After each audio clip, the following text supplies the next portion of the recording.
একটি গ্রামে মোহন তার পরিবারের সাথে বাস করত। তারা ছিল খুবই গরিব। মোহন লোকের বাড়িতে কাজ করত আর যা পেত তাই দিয়ে তাদের সংসার চলত। তখন ছিল গরমের দিন। মোহনের মেয়ে মোহনের কাছে বায়না করে সে আইসক্রিম খাবে। তখন মোহন তার মেয়েকে বলে, মা, আমার কাছে তো একটি টাকাও নেই এখন। আমি বরং আসার সময় তোমার জন্য আইসক্রিম নিয়ে আসবো। এটা শুনে মোহনের মেয়ে খুবই খুশি হয়ে যায় এবং এরপরে মোহন কাজে চলে যায়। মোহন তার মালিকের বাড়িতে সারাদিন কাজ করে এবং আসার সময় সে মালিককে বলে, ম্যাডাম, আজকে তো মাসের প্রথম দিন। আজকে তো আমার বেতনটা দেওয়ার কথা। আমার বেতনটা কি এখন দিবেন? আরে না না, আজকে তোমার কোনো বেতন দিতে পারবো না। আমাদের একটু সমস্যা হয়ে গেছে। তোমার বেতন কিছুদিন পরে দেব। এখন বেতন চেয়েও না তো। যাও বাপু, কাজ শেষ হলে এখন বাড়িতে যাও। এটা শুনে তো মোহন খুবই কষ্ট পায় এবং সে খুব চিন্তায় পড়ে যায়। সে মন খারাপ করে রাস্তা দিয়ে হাঁটতে হাঁটতে বাড়িতে আসছিল। রাস্তা দিয়ে আসার সময় তার চোখ যায় এক গাছের উপরে। দেখে সেখানে এক ডাইনি বসে আছে।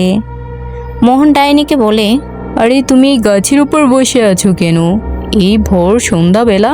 আরে আরে, এই কেমন মানুষের বাচ্চা রে! আমি ডাইনি, আমি তো সন্ধ্যাবেলায় গাছে বসে থাকবো, আর তুই দেখে আমাকে একটু ভয় পেলি না? ধরতে দেখি খুব সাহস। আর সাহস? আমি কোনো কিছুকেই ভয় পাই না, কিন্তু আজকে আমার খুবই ভয় লাগছে। কেন কেন, তোর কেন ভয় লাগছে? আমি আমার মেয়েকে গিয়ে কি জবাব দেব, সেই জন্য আমার ভয় লাগছে। আমার মেয়ে একটি আইসক্রিম খেতে চেয়েছিল, কিন্তু আমার কাছে একটি টাকাও নেই। আমি মেয়েকে বলে এসেছি সন্ধ্যাবেলা মেয়ের জন্য আইসক্রিম নিয়ে যাব, কিন্তু সেটা তো আর হলো না। মালিক আমাকে আজকে টাকা দেয়নি। আমি বাড়িতে গিয়ে এখন কি করব? আরে এই কথা, সেটা আগে বলবি তো। আমি তো এমনিতে সবাইকে ভয় দেখাই, কিন্তু তোর জন্য আমার খুব মায়া হচ্ছে। এই নে, এই জাদুর আইসক্রিমটা। এটা নিয়ে তোর মেয়েকে দে। এটা খেতে খুবই সুস্বাদু, তোর মেয়ে খুবই খুশি হবে। এরপরে মোহন ডাইনির থেকে আইসক্রিমটি নেয় এবং ডাইনিকে খুব ধন্যবাদ জানায়। আর তারপরে সে সেই আইসক্রিম নিয়ে তার মেয়েকে দেয়।